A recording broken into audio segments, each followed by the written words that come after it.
Hello everyone, welcome back to Hasee's diary. ഇന്ന് നമുക്കൊരു choco truffle കേക്കിൻ്റെ ഡെക്കറേറ്റിംഗ് വീഡിയോ കണ്ടാലോ? ഈ കേക്ക് വന്നിട്ട് നമ്മുടെ വീട്ടിലേക്ക് തന്നെ ഉണ്ടാക്കിയൊരു കേക്കാണ് കേട്ടോ. ഞങ്ങളുടെ 30th വെഡിങ് ആനിവേഴ്സറി ആണ്. അപ്പോൾ അതിന് വേണ്ടിയിട്ട് ഉണ്ടാക്കിയൊരു കേക്കാണ്. കുട്ടികൾക്ക് പേഴ്സണലി ചോക്ലേറ്റ് കേക്ക് ഇഷ്ടമല്ല, പക്ഷേ ഇത്തവണ എന്ത് തോന്നിയെന്ന് അറിയില്ല, ഇത്തവണ ചോക്ലേറ്റ് കേക്ക് ഉണ്ടാക്കിയാൽ മതി എന്നാണ് അവർ ഡിമാൻഡ് ചെയ്തത്. അപ്പോൾ ഞാനിങ്ങനെ 7-inch പാനിൽ ഒരു ചോക്ലേറ്റ് സ്പഞ്ച് ചെയ്തതിന് ശേഷം 3 ലെയറായിട്ട് കട്ട് ചെയ്തു. ഫസ്റ്റ് ലെയർ ചോക്ലേറ്റ് സ്പഞ്ച് വെച്ചതിന് ശേഷം നമ്മൾ വിപ്പിംഗ് ക്രീമിലേക്ക് ഗനാഷ് ചോക്ലേറ്റ് ഗനാഷ് ആഡ് ചെയ്തിട്ടായിരുന്നു വിപ്പ് ചെയ്തത്. അതാണ് ഞാൻ ആദ്യം തേച്ച് കൊടുത്തത്. പിന്നെ ഇപ്പോൾ ചേർക്കുന്നത് ചോക്ലേറ്റ് ഗനാഷാണ്. ചോക്ലേറ്റ് ഗനാഷും കൂടി ചേർത്ത് ഒന്ന് സ്പ്രെഡ് ചെയ്തു. കുട്ടികൾക്ക് ഇത്തവണ നട്ട്സ് ഒന്നും വേണ്ടാന്ന് പറഞ്ഞു. അപ്പോൾ ചോക്കോ ചിപ്സ് നട്ട്സ് ഒന്നും ചേർക്കുന്നില്ല. പേഴ്സണലി എനിക്ക് ഈ ഫീലിങ്സ് ഇല്ലാത്ത ടൈപ്പ് കേക്ക് ചെയ്യുമ്പോൾ എന്തോ ഒരു സാറ്റിസ്ഫാക്ഷൻ കുറവാണ്. കാരണം ഞാൻ നല്ല രീതിക്ക് റിച്ച് ആയിട്ട് നട്ട്സ് അതുപോലെ ചോക്കോ ചിപ്സും ചോക്ലേറ്റൊക്കെ ഗ്രേറ്റ് ചെയ്തിട്ട് കൊടുത്തിട്ടാണ് സാധാരണ ഫില്ലിങ്സ് ചെയ്തിട്ട് നമ്മൾ കസ്റ്റമർക്ക് കൊടുക്കാറുള്ളത്. പക്ഷേ ഇത്തവണ കുട്ടികൾ പറഞ്ഞു നമുക്ക് നട്ട്സ് ഒന്നും വേണ്ട മമ്മി, ഇങ്ങനെ ജസ്റ്റ് ഒരു കേക്ക് ഉണ്ടാക്കിയാൽ മതിയെന്ന്. സാധാരണ ചോക്ലേറ്റ് സ്പഞ്ച് ഒരുവിധ ആൾക്കാർക്കൊന്നും ഇഷ്ടമാവില്ല, കാരണം ഇതിനൊരു കയ്പ്പ് ഉണ്ടാവും.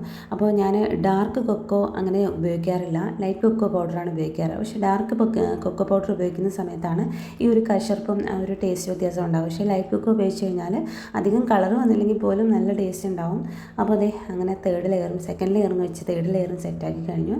ഷുഗർ സിറപ്പിന് വേണ്ടിയിട്ട് ഞാൻ എടുത്തേക്കുന്നത് 1/4 കപ്പ് പഞ്ചസാര 1 കപ്പ് വെള്ളത്തിൽ ഒന്ന് തിളപ്പിച്ചതിന് ശേഷം ജസ്റ്റ് ഒന്ന് തണുത്തതിന് ശേഷം കുറച്ച് മിൽക്ക് മെയ്ഡ് ആഡ് ചെയ്തിട്ടാണ് ഈ ഷുഗർ സിറപ്പ് എടുത്തിട്ടുള്ളത്. നമ്മുടെ കേക്കിന് ടേസ്റ്റ് കൂട്ടുന്ന മെയിൻ ആയിട്ടുള്ള ഒരു സാധനമാണ് നമ്മുടെ ഷുഗർ സിറപ്പ്, ഫില്ലിങ്സ് എന്നിവയൊക്കെ കേട്ടോ. അപ്പോൾ ആ ഒരു കാര്യത്തിൽ ഹോം ബേക്കേഴ്സ് പ്രത്യേകം ശ്രദ്ധിക്കണം. നല്ല രീതിയിൽ ഫില്ലിങ്സ് കൊടുത്ത് നല്ല രീതിയിൽ വെറ്റ് ചെയ്യുന്ന കേക്ക് എന്തായാലും കസ്റ്റമർക്ക് നല്ല അഭിപ്രായം ഉണ്ടാവും. അപ്പോൾ 3rd ലെയർ വെച്ചതിന് ശേഷം ജസ്റ്റ് ഒന്ന് ക്രം കോട്ട് ചെയ്തെടുക്കാം നമുക്ക്. ഞാൻ ജസ്റ്റ് ഈ ക്രം കോട്ട് ചെയ്യാൻ മാത്രമേ ഈ ഗനാഷ് യൂസ് ചെയ്തുള്ള വിപ്പിംഗ് ക്രീം എടുത്തിട്ടുള്ളൂ കേട്ടോ. പുറമേ തേക്കുന്നത് just whipping cream, white whipping ക്രീമിൽ കളറൊന്നും ആഡ് ചെയ്യാതെ ജസ്റ്റ് അങ്ങനെ മതിയെന്ന് കുട്ടികൾ പറഞ്ഞു. അപ്പോൾ അങ്ങനെയാണ് ചെയ്യുന്നത്. അങ്ങനെ ക്രം കോട്ട് ചെയ്ത് ഒന്ന് സൈഡൊക്കെ ഒന്ന് ഷാർപ്പ് എഡ്ജൊക്കെ ജസ്റ്റ് ആക്കി വെച്ചിട്ട് ഒന്ന് ഫ്രിഡ്ജിൽ വെക്കുകയാണ്. ശരിക്കും പറഞ്ഞാൽ ക്രം കോട്ട് ചെയ്യുന്ന സമയത്ത് ഈ ഒരു ഷാർപ്പ് എഡ്ജ് വേണമെന്നൊന്നും നിർബന്ധമൊന്നുമില്ല കേട്ടോ. ജസ്റ്റ് ഞാനൊന്ന് ആക്കി വെക്കുന്നേ ഉള്ളൂ. കാരണം പിന്നെ നമ്മളത് ആ പ്രോസസ്സ് ചെയ്യുമ്പോൾ ജസ്റ്റ് എളുപ്പമായിരിക്കും, അതിന് വേണ്ടിയിട്ടാണ് കേട്ടോ. അപ്പോൾ ഇങ്ങനെ ഒന്ന് ക്രം കോട്ട് ചെയ്ത് ഫ്രിഡ്ജിൽ വെച്ചിട്ട് അരമണിക്കൂറൊന്ന് സെറ്റാക്കി അതിനുശേഷം നമ്മൾ white colour whipping cream beat ചെയ്തെടുത്തിട്ടുണ്ടായിരുന്നു. അതിൻ്റെ മേലേക്ക് ലൈറ്റായിട്ട്, വളരെ ലൈറ്റായിട്ടാണ് ക്രീം അപ്ലൈ ചെയ്ത് കൊടുത്തത്. കാരണം ക്രീം പേഴ്സണലി ഇവിടെ കുട്ടികൾക്ക് ഇഷ്ടമല്ല, കാരണം അവർ കഴിച്ച് മടുത്തു എന്ന് തന്നെ പറയാം. അപ്പോൾ അതുകൊണ്ട് എല്ലാം ഇട്ടുള്ളൂ കേട്ടോ. അങ്ങനെ സൈഡിലേക്കൊക്കെ വിപ്പിംഗ് ക്രീം അപ്ലൈ ചെയ്തെടുത്തിട്ടുണ്ടായിരുന്നു. ശരിക്കും പറഞ്ഞാൽ ഒരു 2 മണിക്കൂർ കൊണ്ട് തട്ടിക്കൂട്ടി ചെയ്തൊരു കേക്കാണ് കേട്ടോ.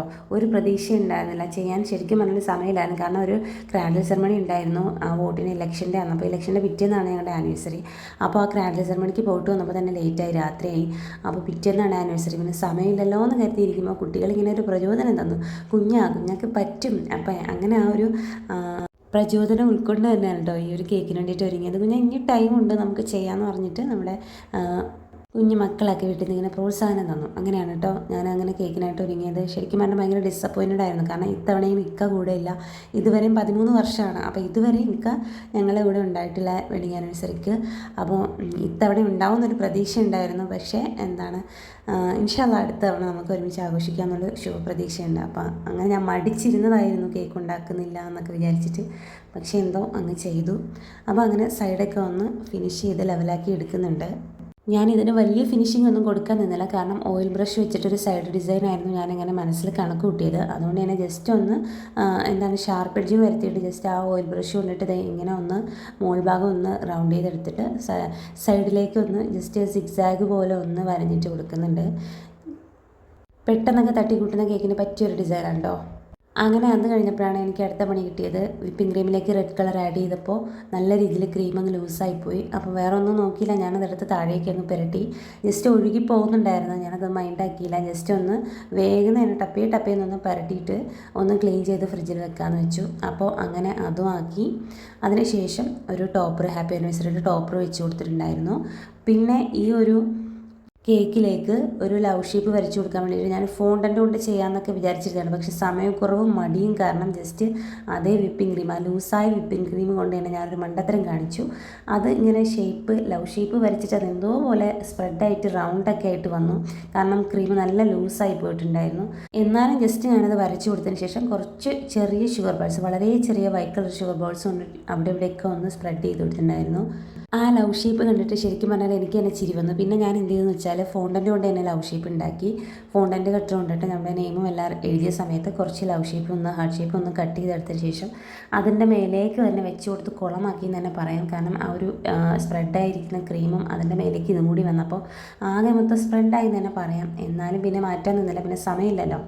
അപ്പോൾ ഞാനിങ്ങനെ അതെല്ലാം ജസ്റ്റ് ഒന്ന് വെച്ച് കൊടുത്തു. കുറച്ചധികം തന്നെ ഞാൻ കട്ട് ചെയ്ത് ഹാർട്ട് ഷേപ്പ് എടുത്തിരുന്നുണ്ട്. അപ്പോൾ അവിടെ ഇവിടെയൊക്കെ ഒന്ന് വെച്ച് കൊടുത്തു. പിന്നെ ഞാൻ ഫോണ്ടിൽ നെയിമൊക്കെ എഴുതി നേരത്തെ സെറ്റാക്കി വെച്ചിരുന്നു. അതിങ്ങനെ കേക്ക് ബോർഡ് മേലേക്ക് വെച്ച് കൊടുത്തു. ശരിക്കും പറഞ്ഞാൽ അത് കുറച്ചിങ്ങനെ തിക്നെസ് കൂടിപ്പോയിരുന്നു. പിന്നെ ഞാൻ അതിൻ്റെ സൈഡിൽ നിന്നൊക്കെ കുറച്ച് കട്ട് ചെയ്ത് കളഞ്ഞിട്ടുണ്ട്.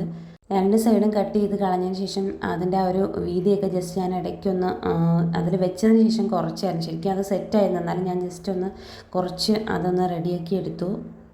പിന്നെ കുറച്ച് എഡിബിൾ ഗോൾഡൻ ഫ്ലേക്സ് വെച്ച് കൊടുക്കുകയാണ്. ഈ ഗോൾഡൻ ഫ്ലേക്സ് നമ്മുടെ കൈക്ക് നിൽക്കുന്ന സാധനമല്ല, വളരെ നൈസായിട്ടുള്ളൊരു എഡിബിളായിട്ടുള്ളൊരു സംഭവമാണ്. അതിങ്ങനെ അലുമിനിയം ഫോയിൽ മാതിരി ഇരിക്കുക, അത് എഡിബിളാണ് കേട്ടോ. അപ്പോൾ ഒരുപാട് ആൾക്കാർ ചോദിച്ചിട്ടുണ്ടായിരുന്നു ഈ ഫോക്സ് ബോൾസും അതുപോലെ ഇതൊക്കെ എഡിബിൾ ആണോ എന്ന്. ഫോക്സ് ബോൾസ് എഡിബിൾ അല്ല, പക്ഷേ ഗോൾഡൻ ഫ്ലേക്സ് എഡിബിളാണ് കേട്ടോ. അപ്പോൾ ഞാൻ എക്സ്ട്രാ വന്നിട്ടുണ്ടായിരുന്ന ആ ഒരു ഹെയർ ഷേപ്പ് എടുത്ത് കലണ്ടാന്ന് വെച്ചിട്ട് ആ ഒരു കേക്ക് ബോർഡിലൊക്കെ ഒന്ന് സെറ്റ് ചെയ്ത് കുളവാക്കി. പിന്നെ കുറച്ച് ഫോക്സ് ബോൾസ് വെച്ചിട്ടുണ്ടായിരുന്നു. ഈ ഫോക്സ് ബോൾസിൻ്റെ ഉള്ളിൽ വന്നേക്കുന്നത് തെർമോക്കോളാണ് കേട്ടോ. നമുക്ക് എഡിബിൾ അല്ല, ജസ്റ്റ് ഡെക്കറേറ്റിന് വേണ്ടിയിട്ട് വെക്കുന്ന ഒരു സംഭവമാണ്. അപ്പോൾ നമ്മുടെ കേക്ക് അങ്ങനെ റെഡി ആയിട്ടുണ്ട്. വളരെ കുറഞ്ഞ സമയം കൊണ്ട് പെട്ടെന്ന് തട്ടിക്കൂട്ടിയ ഒരു കേക്ക് ആയതുകൊണ്ട് തന്നെ ശരിക്കും പറഞ്ഞാൽ കുറച്ച് പോരായ്മകളൊക്കെ ഉണ്ടെന്ന് എനിക്ക് തോന്നി. എന്തോ ഒരു സാറ്റിസ്ഫാക്ഷൻ കുറവ് എനിക്കുണ്ട്.